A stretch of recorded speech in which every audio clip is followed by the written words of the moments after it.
Hello, everybody. Welcome to the new edition for Anecdotes Live. I'm going to be looking for Rachel right now so I could invite her to the call.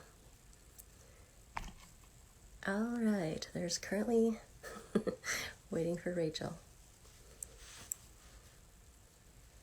Hope you guys are great. Happy Thanksgiving to all my Canadian friends. Hope you had a great long weekend at least. For us in Toronto, Thanksgiving was canceled as far as gathering with anybody who's not in your bubble. So that was interesting. We were supposed to get together with some friends, but that didn't happen. So I went for a really, really long bike ride, which was amazing with the really pretty leaves. And I went to go to the Don River to watch the salmon spawn. So that was really awesome. Oh, hold. All right. Hold on a second. Okay, I need to go respond to Rachel. Just a second. Oh, hey. I think I see her.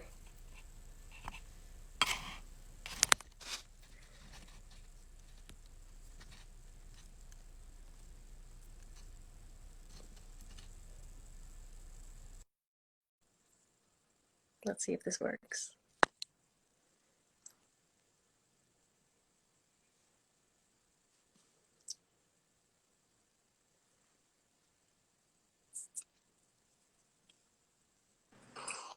Huh?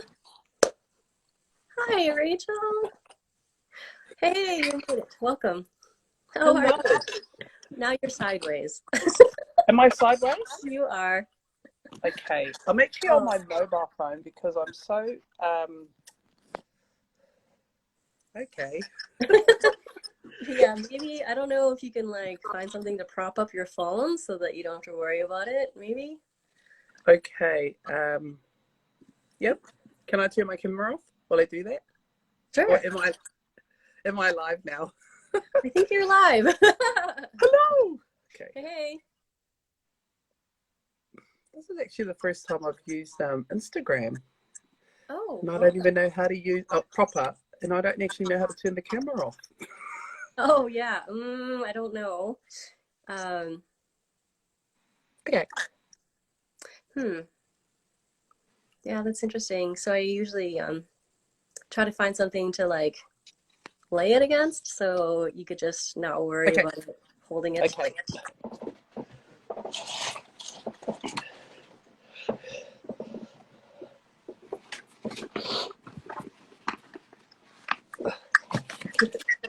Oh my gosh, this is not cool. Uh-oh. Well, do you want to try in like a minute again? We can come back. No, I'm okay. Oh, okay. It's okay. This is better. There you go. Hey. Great. So just waiting for people to join us, which will hopefully be some people. And then I'll post this on YouTube as well to my channel, and I'll let you know the link so that you can share it to those who don't have Instagram. Because many Great. people don't have Instagram. And it's you're right. I didn't have Instagram. Well, I did many years ago, and then I did not have it. So I was a bit of ahead of my time. Yeah. And but I've noticed my name here is actually my son's name. So he's Oh, obviously yeah. got access to my phone, and and has changed my name. And I've actually noticed this when I go into Zoom meetings with Oh, people, and they always say, "Oh," and it's because my son's name is the same as my husband's. So they always tease me that I'm wanting to be them. How are you? I am really good. Yeah, well, I'm glad your son has an Instagram account. That's really great. People do. Oh, yeah. I don't know whether it's because his iPad is connected to my iPhone Mm. for school wise. So actually, whatever I do sign in, it seems like he's adjusted my settings to read him. So he's far more savvy than I am with IT, and he's only 11. Only 11? Oh, wow. He's only 11, so I don't think he has an Instagram account. He did set up a Facebook account when he was about 8 or 9, and sort of betrayed his father because they had the same name. And he Yes. put his father's birthday. It was quite hilarious because we were getting friends of ours saying, is this your son asking us to be his friend? And like, they thought it was hilarious. I think he was 8 or 9. So, yes, I like to think that he's very innovative. Oh, well, when it came to Instagram, I actually asked my niece to help me understand it better because she's about to turn 22. So she is of that generation who can actually help me. So that's pretty funny. We're of a finer generation, you know. That's right. Oh no. Well, thanks so much. How are you?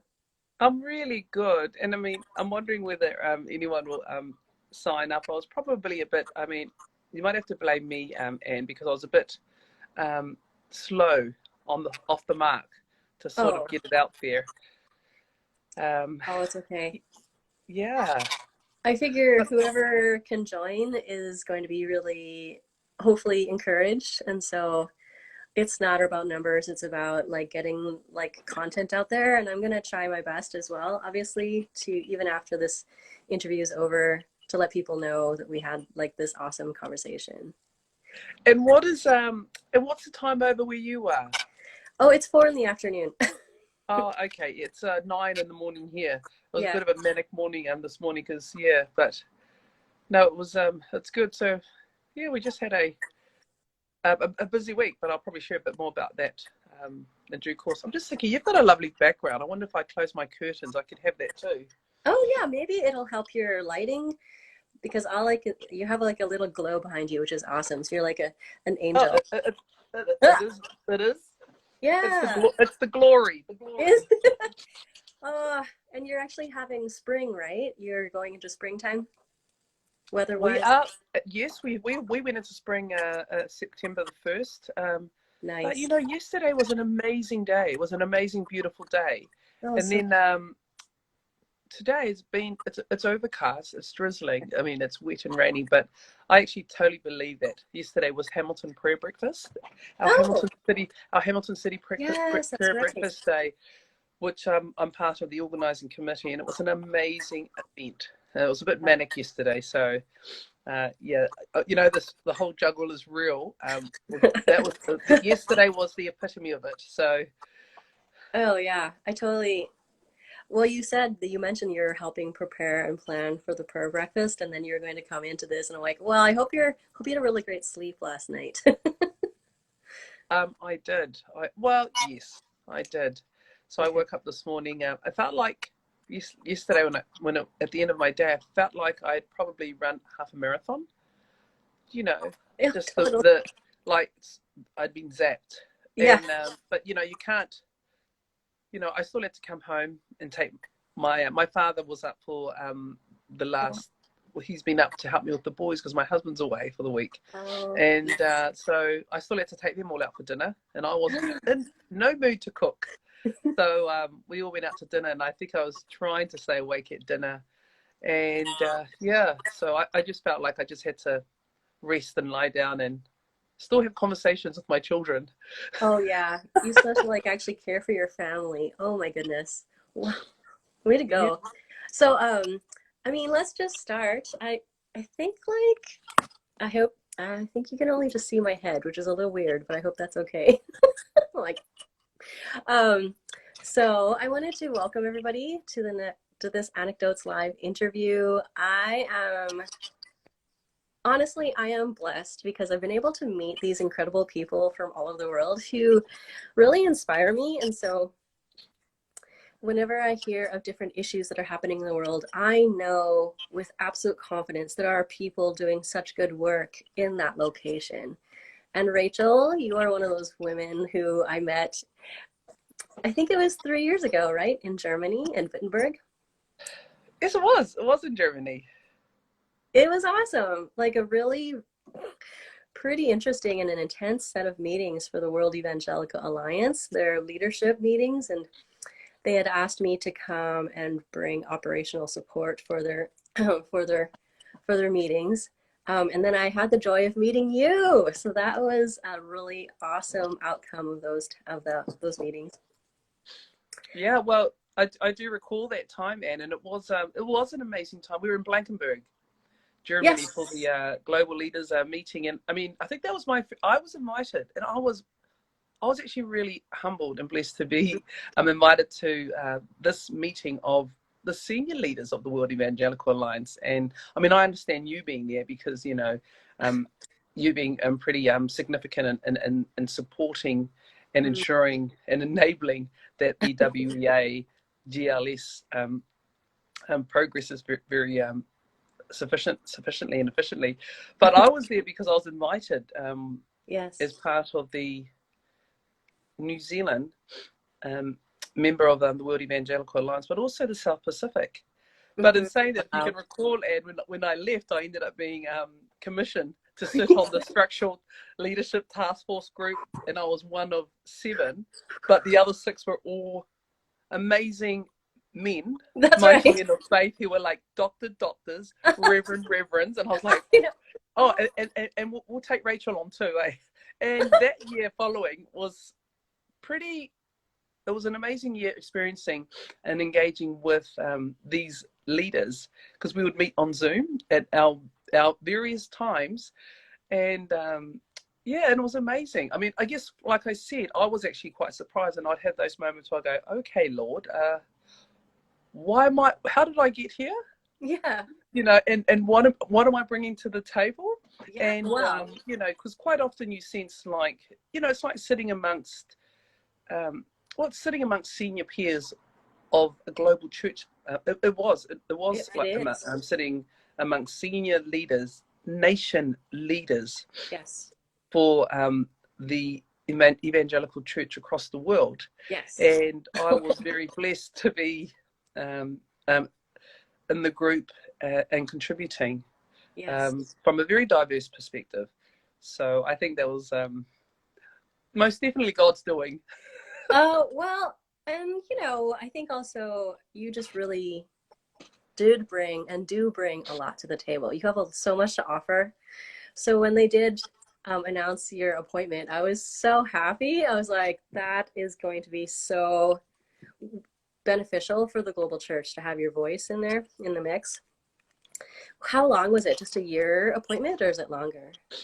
I believe it was a year. It was a year. The group task force was tasked Mm, to reviewing the historical establishment of the World Evangelical Alliance and where we were going in the next 30 years, and particularly look at the structural setup of the WEA. I yes. think it was probably quite timely Yes. to review what was required for today's world, Hmm. particularly because we're moving into a very technological era Yeah. where, and we've seen this more so with the impact of COVID and Oh, how we've seen yeah. and how we have seen the Wow. global church shift from the traditional 4 walls Mm, to going online.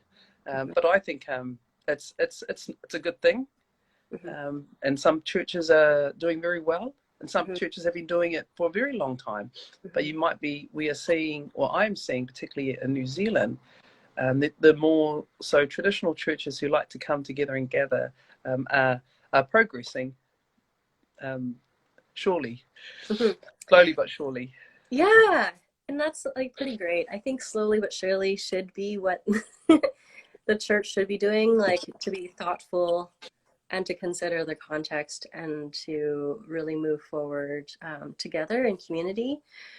I don't know if you're aware, but right now I'm in the midst of coordinating different tech labs in about 60 plus cities around the world. And so Wow. they're actually Christians that are coming together from the tech space to address concerns and issues that are faced in the church, in their cities, in their countries, and around the world through technology. Um, and so they're called hackathons. So we're coordinating them. So it's really interesting because that is also an interesting slice of the global church. And with all these people who are coming from tech space, they're so excited to actually build something that they're passionate about to bless the world and also bless the church. So, and they are actually the ones that are being tapped, right now to help the church to actually go virtual. So they're actually a little tired, but, so grateful for them. Oh, that's amazing. And I think it would be wonderful to see that occur in the South Pacific. Yes. I have a sense that we could be I mean, it's a generational thing, but we could be a bit behind. We could be a bit behind the times in regards to technology. I think many of us are more familiar with Facebook. Yeah. And so, but that's wonderful. I think it's definitely required. I think one of the biggest conversations we are having here is the digital divide. And Mm, it's not entirely in the church, but it is the case, particularly amongst vulnerable communities. hmm. So that's one of the key directives I believe our government of New Zealand is wanting to ensure that divide is closed. Yeah. So anything to assist the church Right. and enable the church to continue to advance God's kingdom Hmm. is I'm sure it will be welcome. So Well, and New Zealand actually joined with Australia. So because of COVID, so many people were actually doing hackathons virtually, which then really gave the ability for people to come together from different parts of the world, and not just if you live like oh, in Sydney. Um, so that's awesome. And then yeah, we're definitely there's like tons of cities are hosting in French Africa, in Zambia, Uganda, South Africa. And they also said, hey, we don't want this. And nobody wanted this to be an elitist thing. So only the wealthy people who had a laptop and internet. So some of them, yeah, have addressed it by still meeting in person, but in smaller groups because of COVID, because some people don't have their own computer. So it's yes. trying to really creatively address this economical divide and digital divide that you talked about. So yeah, it's Oh, been interesting. Oh, I'd love so to hear who the New Zealand connects are and with Australia, because at this point in time, the South Pacific Alliance is really working towards engaging with Australia and New Zealand yeah, and Papua New Guinea in particular. yeah. And so I've been having some wonderful conversations with Australia, Hmm. and like we've observed, COVID has actually um, slowed down a lot of Hmm. activity progress, but that's fine. I mean, we'll Yeah. get there eventually. The year's almost over. I've actually said to people, I think it's time we just put the Christmas tree up and call it a year. Can we go to 2021, please? I reckon, Oh. yes. Oh, I wanted to say a hello to the people who've joined us on Instagram Live. So I see you, Emmanuel. I think you're still in Saudi Arabia. Anyway, you can like let me Wow. know if I'm wrong. But hi. And also Jennifer from Nigeria. So she is one of our hackathon hosts in Nigeria. Oh, So Jennifer, maybe you could actually like type in how things are going, because you guys are about to host your own hack this weekend, and how many people are involved and what you're hoping to tackle, what challenges you guys are tackling through technology in Nigeria. It has been a blessing, and I will happily like connect you with the guy in New Zealand. There's a couple of people in Australia yes, and also Indonesia. So yes. so in Indonesia, they had the largest this last weekend. They had 20 cities in Indonesia, people from 20 cities hacking, and 150 people were participating from Indonesia. So Wow. it's That's amazing. inspiring. I know it is incredibly inspiring, and it's so wonderful to hear. And I'd love to sort of get that information out Yes. um, um, to our churches, Yes. to our church communities, Hmm. because we've got such a. If you're familiar with New Zealand, we're a very young nation, Oh. and so we're a young nation, Hmm. and we are, and also from a population point of view, our Māori and Pacifica people in particular, because Māori are indigenous Mm. of people of the land, and Pacifica are from the region. I was born in New Zealand, Okay. um, but we're a young nation, and we're a young, Uh-huh. fast-growing nation, Yes. and so I sense anything to do with technology would be of extreme interest. Hmm. So, and you know, at the end of the day, I think there are various programs that are being brought forth, but nothing I haven't heard too much about in regards to assisting and supporting the Church of New Zealand. So Okay. I'd welcome that Yeah. information. Well, that sounds like an amazing connection. I would love to do that. So yeah, I would love for you. You mentioned you were born in New Zealand. I would love for you to introduce yourself to everybody and also your name. I think I'm like, that's so interesting. Names are so important, when it comes Oh, to identity. okay. Well, kia ora, which is the welcome in the Māori language here in New Oh, Zealand. Kia ora malolele, which is Tongan, which is where my parents descend from, might have come from. So I'll say kia ora talofa malolele, kia rana, takalofa lahi atu, pula vinaka. Warm Pacific greetings. oh, I guess in the name of our Lord Jesus Christ, but also from the South Pacific, New mhm, Zealand, mhm. also known as Aotearoa. Um, Oh, so, so how I greeted you was normally how I greet when I tend to speak, and it was a yeah. variety of Pacific Island nation welcomes. Wow. And my name is Rachel Afeaki, uh, Taumoepeau, but I was actually born Rachel Greta Lavella Oh, Tamala Afeaki. I know. I think my parents got very excited. I am the firstborn, so they got a bit excited and they didn't realize they were going to have two more after. So so you're the um, firstborn. That's great. yes, well, yes. So Rachel Afeaki is my name. And I'm of Tongan descent, but I was born in New Zealand, and my parents both have come from the Kingdom of Tonga, which is a small island nation in the South Pacific with a Yes. population of about 100 and I want to say 110,000. Oh, okay. So you can Wow. imagine, Anne. You can imagine, Anne, when I go to the global regional meetings, and I'm meeting up with these nation leaders, and I'm sharing with them, and I'm sure they think I'm so delightful when I share about my kingdom, and that we have a king and a queen, and in Whoa. our island nation, and it's funny. What's interesting is that the population of Tonga is about 107, 110,000. Well, let's say, but in New Zealand, the the population of Tongans living in New Zealand is about 65,000. Oh, that's awesome. Whoa. I know. So the South Pacific Island nations are, small island nations, but Hmm. New Zealand itself is a nation of 5 million. Mhm. Wow. 5 million. So we are growing quite Yeah. rapidly, and I believe those in America and I think when I have my conversations with the regional leaders of the WEA, they always make reference to New Zealand being a large island nation. So we are in the South Pacific. We are in the South Pacific. And born and raised in New Zealand, in Auckland, which is the largest city of New Zealand, Hmm. and which has a population of about 1 million, Okay. 1.5 million, and growing very quickly. I think I've got that one correct. Yeah. I married my lovely husband Aliki, Alexanita Tamuipel, which you see the name that you have there on my screen is because our eldest boy is named after my husband, and I was just sharing that he's a bit savvy on the IT gadgets, so somehow he's changed my name to read his. That's And awesome. we've been married for 12 years, going on 13 this next month. Oh, congrats. And when I got married, I moved to Hamilton, which is a smaller city in the region of New Zealand with a much more smaller population. Mhm. And it's been very interesting. And we have four beautiful sons, uh, Wow. and they've got very nice Tongan names: Alexanita, Bola, um, Percival, and Patrick.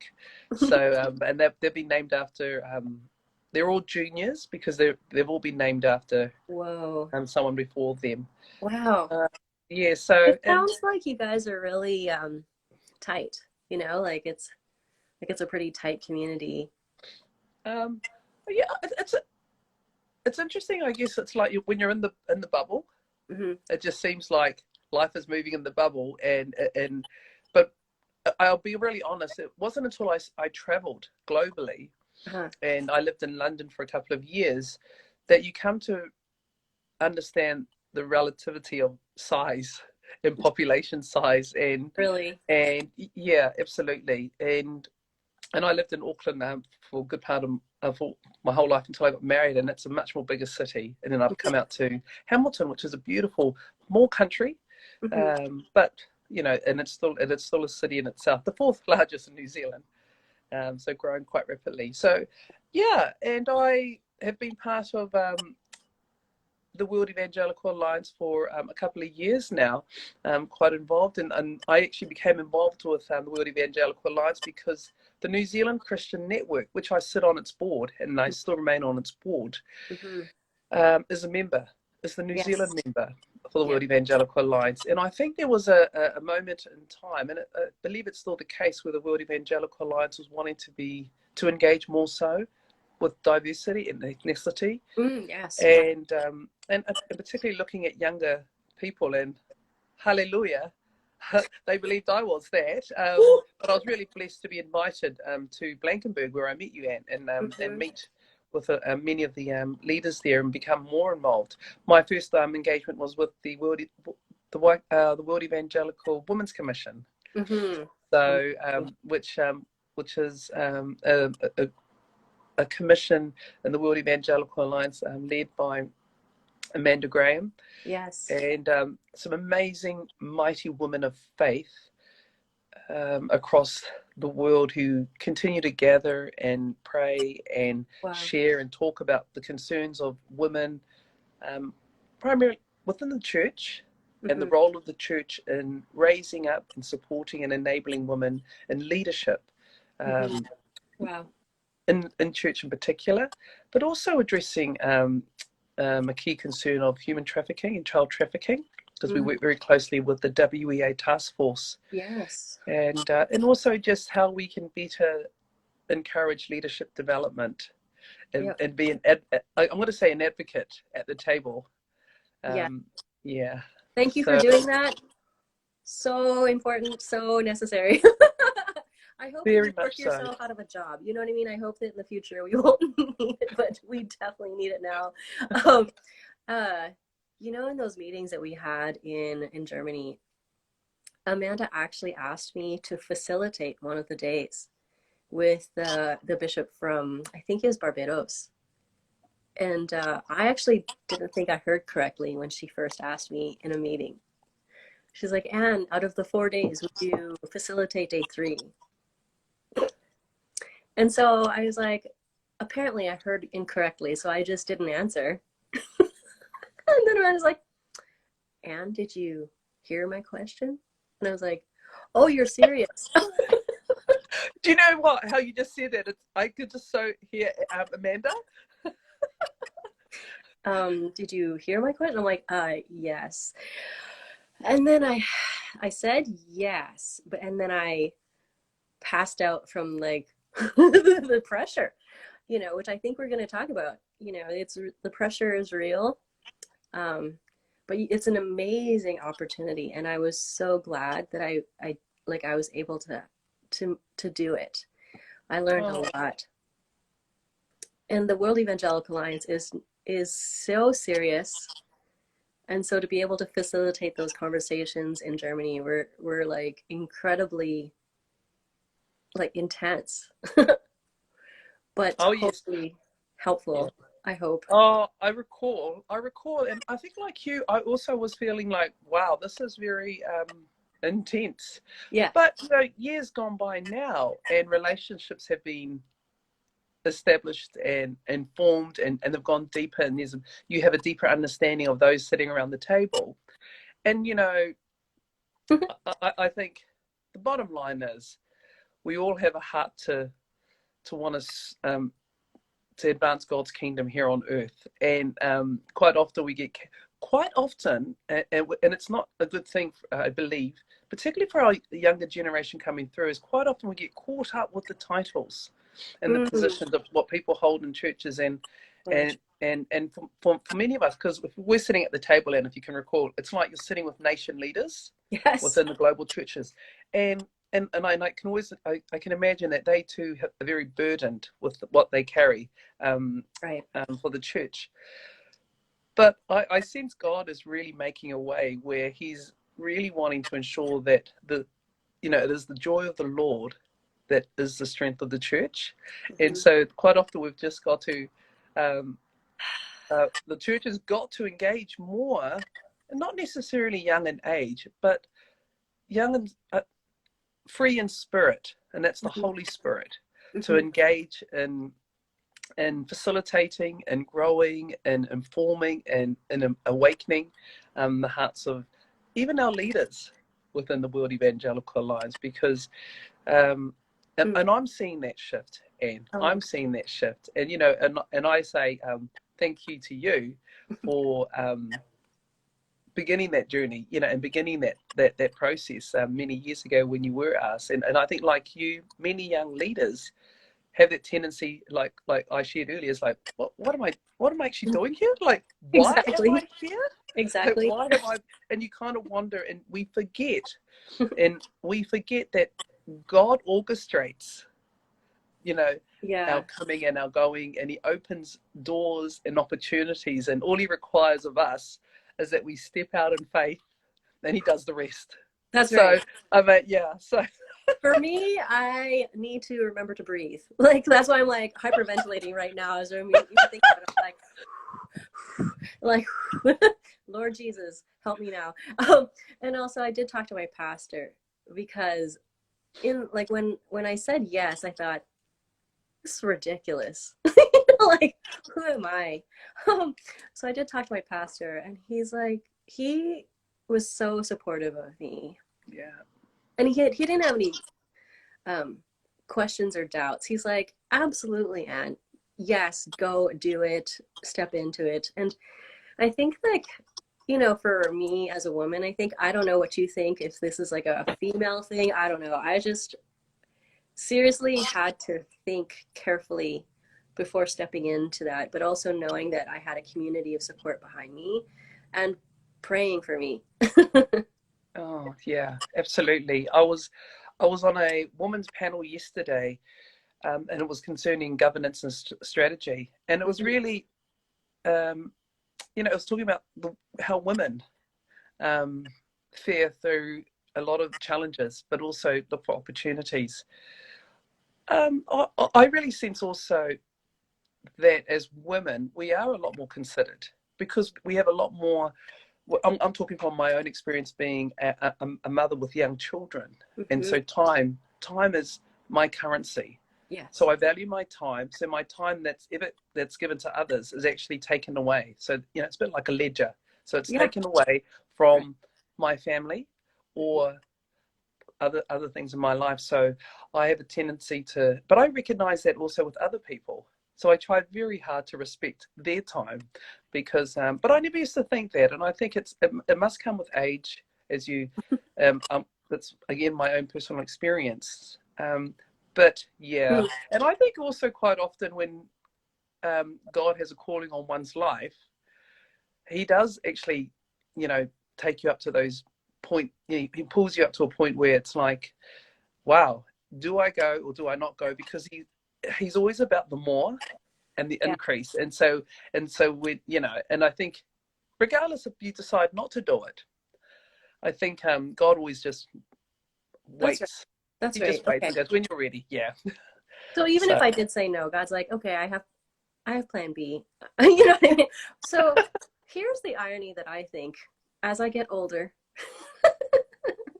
I feel like You're not that old. So when I was younger, I had a lot more energy, but I had not as many opportunities because I was still figuring life out, and I'm still figuring out life. But I feel like as I get older, when my energy and my limitations are even more apparent to me, that's when God is opening and expanding doors for me. And I think that's the big irony in life. Oh, absolutely. I mean, a good example of that is like yesterday, I had an absolutely full-on day, but the night before I sort of was like, oh my goodness, like I couldn't do it in my own strength. You know, I just couldn't. Yeah. And the hours of sleep I had, but it also became really apparent that, you know, you can't do everything on your own. You need to have a team. You need to have people supporting you. And like you shared earlier, you know, you need people praying, you know, have people praying for me. And, you know, when you get pushed up against the wall, and there was a time when I thought, the funniest thing, one of the incidents, like I was unable to get table labels for the 45 tables at the prayer breakfast. Yeah. And I just kind of stood there and I thought, what am I going to do?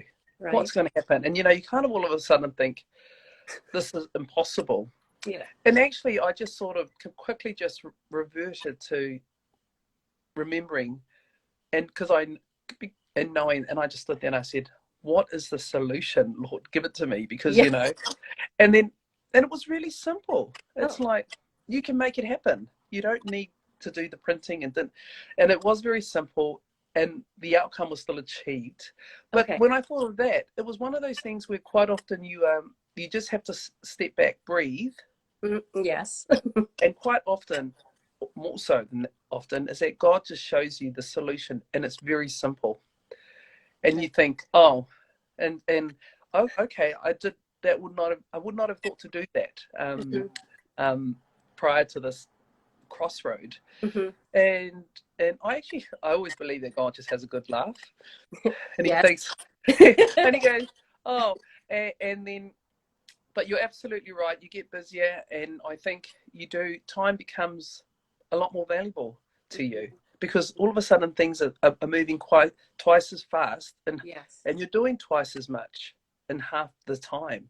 And quite often, and you would know this, and at the end of the day, you look back and go, oh my goodness, like, we actually did a lot of things. And I'm a real believer that quite often we just move in out when you move in your giftings, that you've been blessed with, you actually just move, you move supernaturally. You move in the anointing, and Wow. and you tend to move at ease. But of course, at the end of it all, quite often you feel like you run half a marathon. Yeah. Um, you think, I'm absolutely shattered, but I think that's not a bad thing. I think it's like you were just,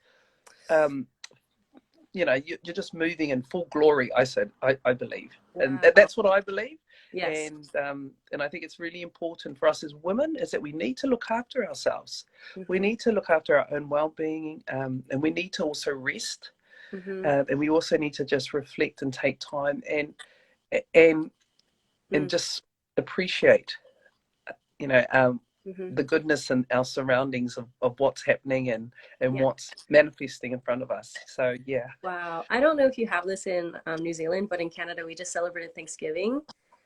And I think it's just important, like, as life just presents itself, you know what I mean? And you're engaged with it. It's so important to like take that time to be thankful. Yes. Thankful to God, truly, for the people in your life, the opportunities and the blessings, and like your abilities, and hopefully wisdom. Hopefully you're also growing in wisdom. Oh, I just wanted to Absolutely. say a big hi to George. Nice to see you guys. And also Taste Bender. I tasted Taste Bender's food in Toronto City Hall like last Christmas. So if you ever get a chance to taste their food, I would totally go for it because they're yummy. And I know Taste Bender actually has Instagram Live where he actually cooks and teaches us how to cook better too. Wow. Great. So I just want to say hi. Shout out to all those guys who are following. Okay, so Rachel, I have a question. You wanted to talk about resilience. Is that right? Can you help Oh us yes. understand? Like, where does that fit into our lives, and how do we? It sounds like a good thing that we should have. Well, I think resilience is the ability to, oh, is the ability to respond Mm-hmm. um, in a manner that is good for one's own well-being. And Mm-hmm. so I've seen that, and also, particularly what I've seen in the COVID period, what we're seeing, not only my family but also my extended family and our community, is, quite often we can be overwhelmed Mm-hmm. by an unknown threat to what is normal to us. And Right. and therefore it's like, how do we respond to that? Do we like lose it and begin to live in fear, Mm-hmm. or do we actually look through it and say, well, where? And for me, as a believer, I look through it and I go, well, where is God in this? What Mm-hmm. is He doing? Right. And I'm not implying that God has brought COVID, no, but God Mm-hmm. is in everything, and so He always turns anything that's bad into something good. Mm-hmm. And so for me, as a Christian woman, my resilience is very much based on my faith and how I respond to the unknown situations.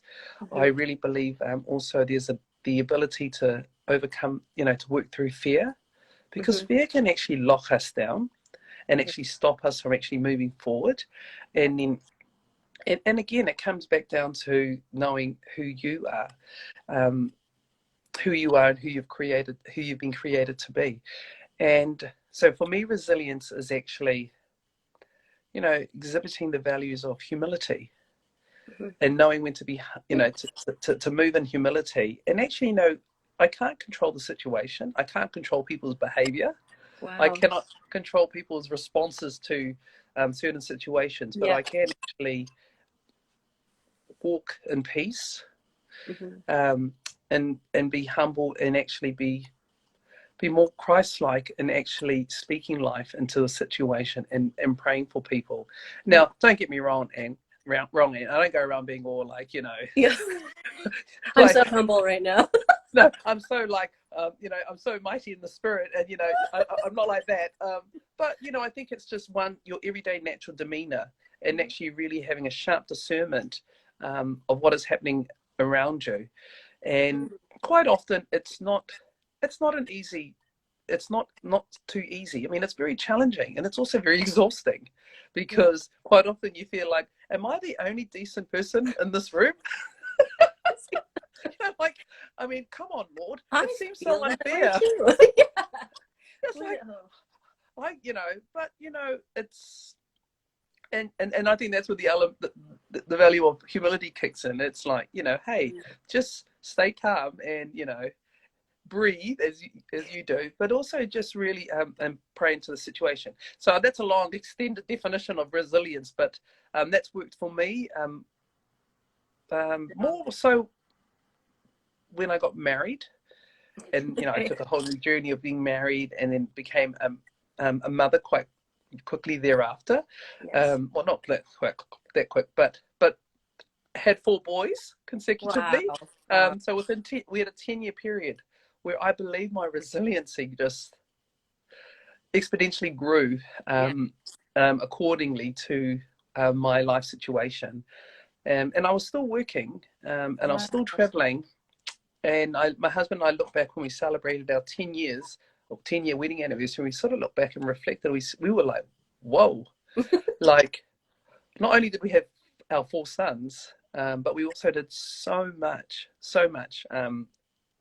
Yes. We were living life, and we continue to do so.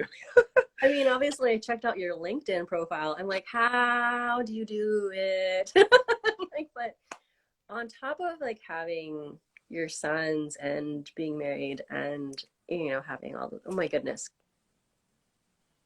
well done. I mean, Oh, do Anne, how do I? And I do tend to ask myself, like, how, and again, I mean, I don't do it in my own strength, I believe, but I'm actually very well supported by my family. Like, my husband's away this week, so my father, who lives in Auckland, which is about an hour and a half drive, he drove down to support me so I could go to the prayer breakfast and run around and do a few things. But he came down to look after my boys, and he's still here. He's in another room on a prayer Zoom meeting with his staff. And I told him, I'm going on to another meeting, Dad, but we'll meet up for breakfast. I'll take him out for breakfast. And my husband, my handsome husband, who's traveling for a week, and he's a freshwater marine biologist. So he's a scientist. So he's in another region of the country. He's away for the week, and he's such a supportive individual where he allows me to be. But he's very supportive. He's quite the opposite of me, Anne, and I tell this to a lot of people. He's quite introverted. Okay. We're both very conservative, but he's probably more so.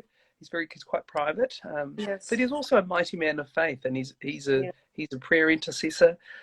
So he is my strong pillar. But also I have come to recognize and better understand who God has called me to be.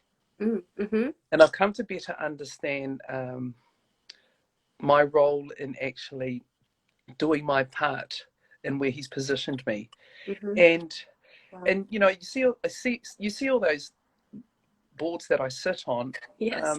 and they're not full time, but you know, I've been brought to the table. I've been brought to the table to contribute to decision making conversations, but I also have become very much more equipped and actually being more intentional Mm-hmm. at the table and having those conversations. Mm-hmm. I've come to learn to not get caught up in the noise. Mm. I've come to learn to not get caught up in the noise and the madness of, you know, what people are not doing or not following, and actually elevate my eyes to the big picture and Wow. strategic thinking, and really elevate my eyes again to what is God saying. Mm-hmm. And so what is my part in that to Mm-hmm. see um, change for the betterment of the organizations I'm part of. So it's and you know, to be really honest, quite often I think, oh, I shouldn't really put all that stuff down on social media, because it just, you know, it's quite Why? contrary to the conversation around humility we just had. Wait a minute. But, Like, what's but your definition of humility then? Because anyway, I think you should, and I think it's yeah, important. And yeah. Well, I think it's important because, like I said, I don't move in my own strength. I right. think where I've been positioned, where I've been called to Mm-hmm. speak, Mm-hmm. is not about me. It's Yeah. about speaking into again. It's about speaking to where I believe God has positioned me to speak into, and you know, like you, and you know, we bring the kingdom flavor to it, Yeah. and I'm all about whatever it is that advances the kingdom of God.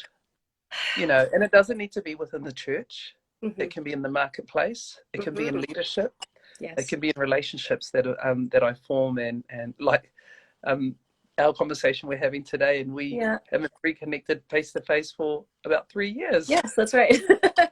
Uh, Well, here's what's rolling around in my head. I've been listening to you, and I appreciate, I've never actually heard anybody talk about resilience and attaching it to humility. So that's an interesting one. So thanks for that. When it comes to humility, I remember my professor at Regent College when I was doing my master's in theology. He said, Dr. Houston said, true humility is knowing fully, without self-deception, your weaknesses and your strengths. Like being completely honest with who you are in your weakness and strength. And then you will have true humility. You won't think too highly of yourself. You won't think too lowly of yourself.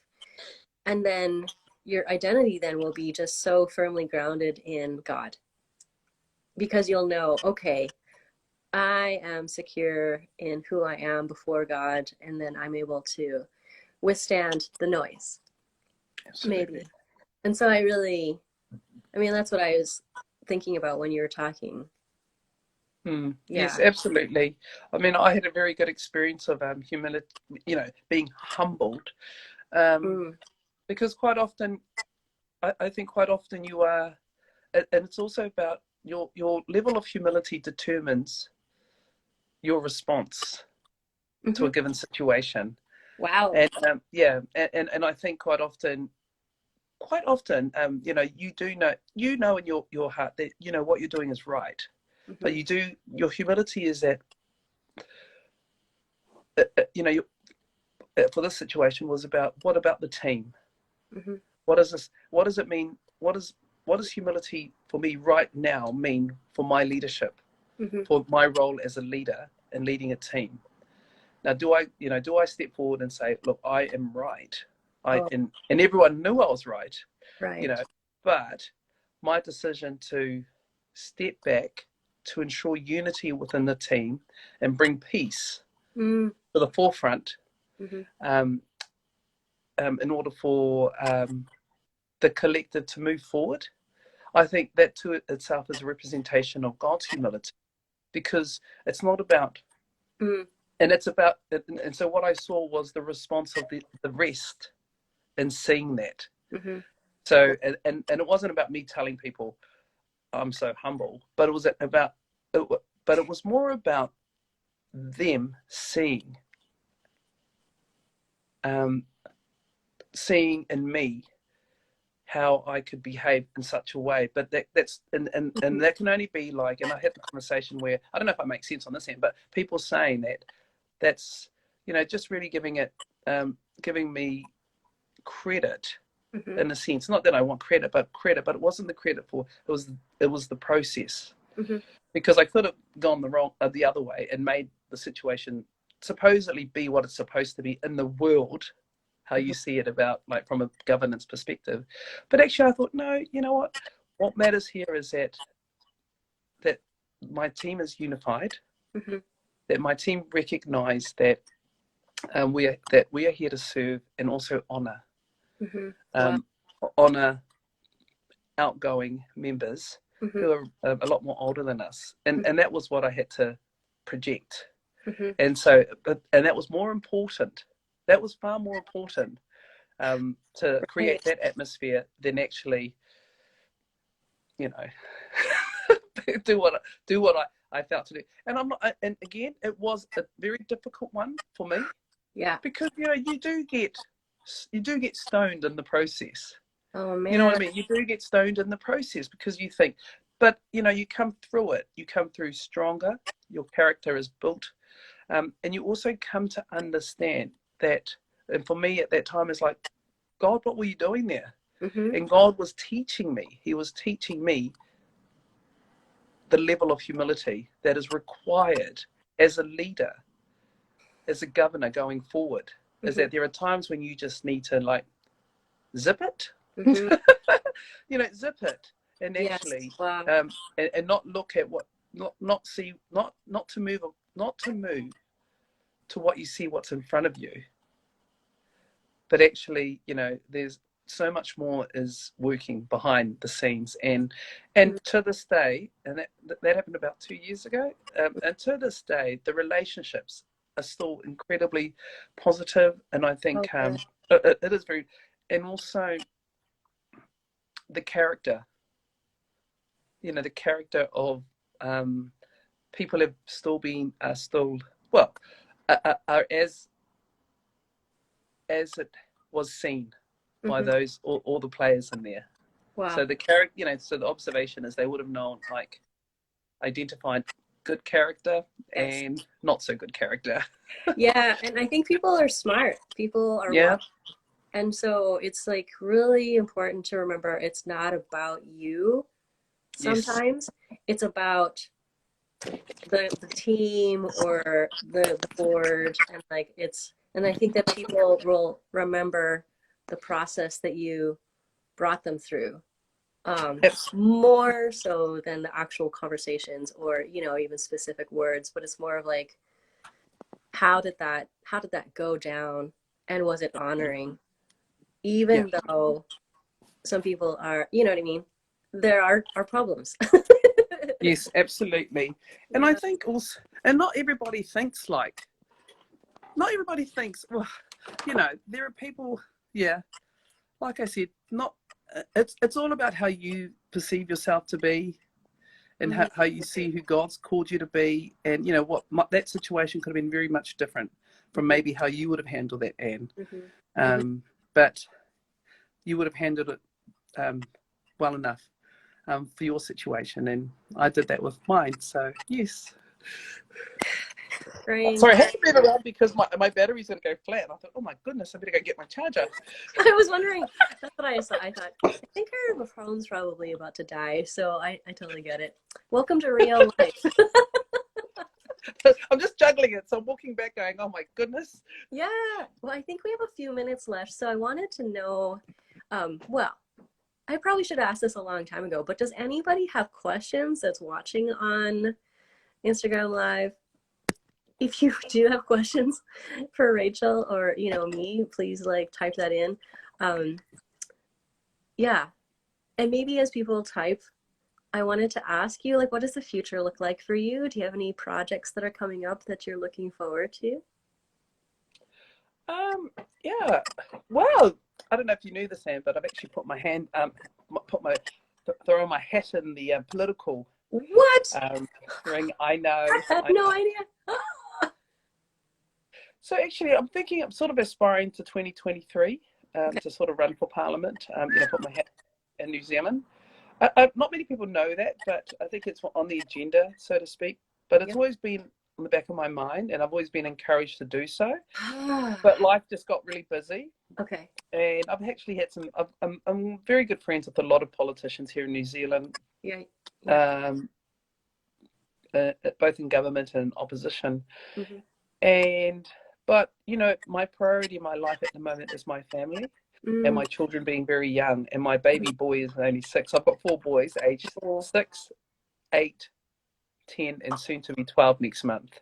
So, wow. I've worked it towards 3 years, and my baby will be 9 years old.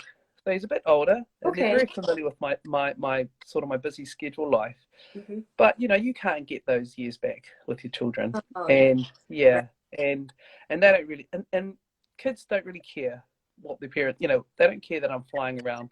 They don't really care that I'm Yeah, flying here, there, and everywhere with that's right. like with ministers, government ministers around the That's region. right. I mean, it does impress them for like maybe maybe 1 minute. And They're then more they're like, concerned. will you read me a bedtime story and Yeah, they're more spend time about, with will me? you be home tonight Yeah. for dinner? So that's on the agenda. So just working around that, but really just finishing. I sit on a number of boards like Habitat for Humanity, the national board Mm-hmm. in New Zealand. So I'm really quite involved and interested in how Habitat for Humanity have been around for 25 years in New Zealand and its impact Wow. across the nation Mm-hmm. and providing safe shelter to our Mm-hmm. communities. But it's a faith-based organisation, so I do find it very interesting how I recognise mission drift and Oh, yep. mission and faith-based organisations that were set up many years ago. So I do have a tendency to have some robust discussions around the table about the mission drift of faith-based organisations, because many of these organisations are very much led by non-believers, but Mm. absolutely skilled people and great human beings. Yes. Um, so I do sit on a number of boards, which I will be eventually working myself off them. Yeah. Yeah, and I think that's the case. I'm very excited about the prayer movement in Hamilton. Yeah. Um, Great. so we're in our 2nd year, and that's growing, and so it's going to continue to grow because there's such a hunger in the heart of people in our city to want to gather together and pray, and more so this year because we've got elections this Saturday Oh. in New Zealand. So everyone's Oh, praying wow. around some important issues that are going to be discussed that are part of many of the campaign promises by our political leaders. Mm-hmm. The World Evangelical Alliance, it's on my to-do list is to establish the South Pacific Yes. Evangelical Alliance Great. in the region, and actually work very closely with New Zealand and Australia, Papua New Guinea, and also Mm-hmm. engage with the island nations, Tonga, Yeah. Samoa, and Wow. hopefully Vanuatu and the Solomon Islands. And there's such an increased move of God that's happening in the South Pacific region, and so it'd be wonderful for the World Evangelical Alliance to somehow support and enable collective Mm-hmm. cohesiveness across the nations. So I find that to be a very important call um, for this season. And Yes. like you, whew, that's a I bit of know. a, Ooh, you know, go, Rachel. and I'm like, hold on, that's a bit heavy, Lord. Um, I'll so definitely pray for you. Yeah. And also, I just want to let you know that we actually have less than a minute left in our time with Instagram, yep, and then it'll shut down automatically. But I did want to say, I don't want it to get closed down before saying thank you for your time. I've learned so much about resilience and humility as well, and about our identity, but also just really excited for you and your future and your family, and would love to meet your husband sometime. That he sounds amazing. And also your dad, that's so awesome. Like, so good. But thanks for also sharing your culture and also greeting, because that's beautiful too. And also oh, to let oh, sorry. And we have 10 seconds left. So goodbye, Anne. God bless you. I you're the loved it. best. Thank you so much. You're Okay, keep in welcome. touch. Okay. Bye, Nada. Bye. Bye bye.